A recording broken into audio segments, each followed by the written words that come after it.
Hello and welcome to this first look video at the Fanatec WRC wheel rim. Firstly, we're going to unbox this baby. See, the box itself it's got a lot of nice artwork, but it's pretty plain. It's got some Xbox branding because this is an Xbox compatible steering wheel if you've got the suitable wheelbase that allows that.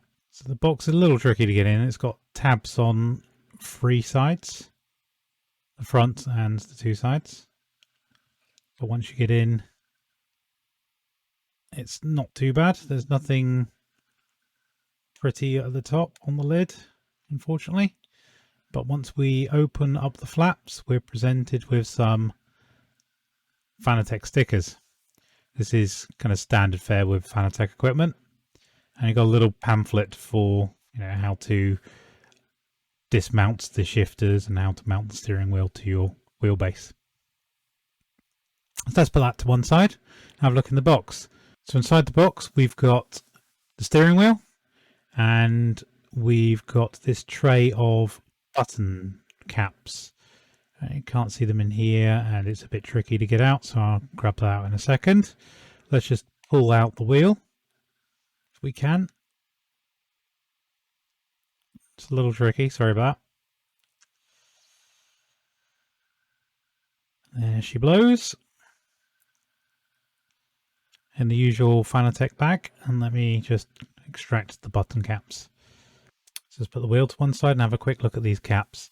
As you can see, these buttons have an array of functions like wipers, lights, indicators, so that gives us some customization there. We have a look at the wheel itself now. I'll just take off these foam bits.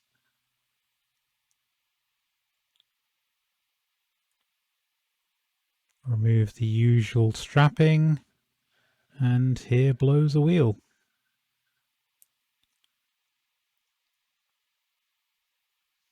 Now you might already notice this is very similar to the older P1 wheel, and that's because it is pretty much based on the P1 wheel with some changes to the button layout and the shifters, and of course the quick release mechanism.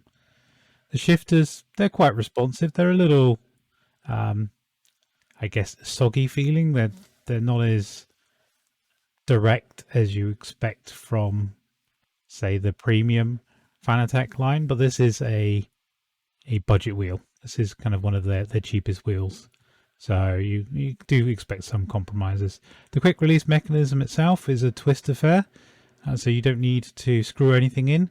You just mount it onto your wheelbase and then twist the end piece into lock position, being careful not to overturn it, and that's how you mount the wheel. So now we're in the sim cave. Let's get this wheel mounted to the wheelbase and twist it on. It's a little harder to twist than it looks, but it's on, it's fitted. We go into Fanlabs. Make sure the wheel's detected. Oh, it's not detected. So let's just try and remount that.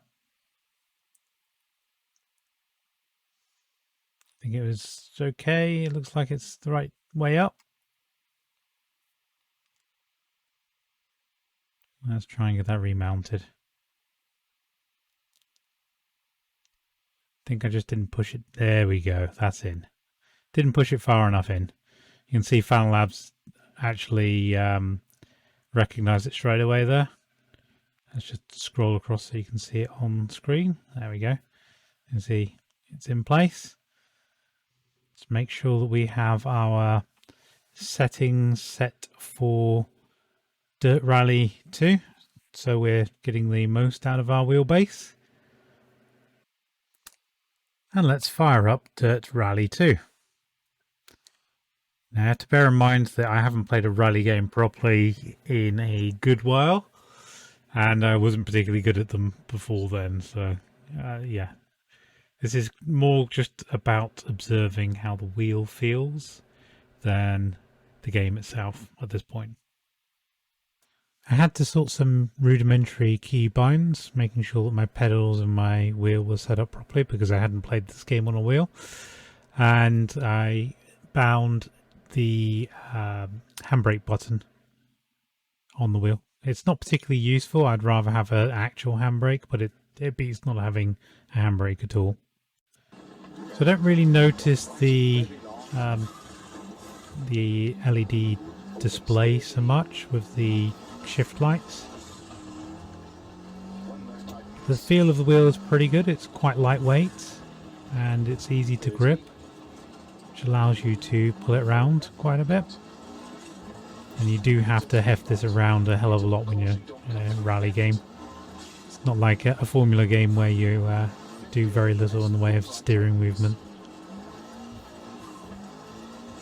I played with the manual shifters as well as automatic. In this video you can see I'm currently running automatic, but I did try it with manuals, and the shifters are okay. They take a little bit more to actually engage, but they're okay. I mean, they're nothing to write home about, but they're better than having nothing available. So I guess overall, would I recommend this wheel? Yes, I think I would. If you don't have a round wheel, and in my case I did not have a round wheel available to me, then this is a good budget option. If you've got something higher end in the Fanatec range, and it's suitable for rally games or drift games, then I really wouldn't bother getting this wheel. It doesn't really add much. It looks pretty. It's got the WRC branding on it and the kind of orange stitching and shifters, but yeah, looks aren't everything. I would say if you've got a P1, it's probably not worth getting this. I hope you've enjoyed this video. Please like and subscribe to this channel, and here are some content recommendations for you. Goodbye for now.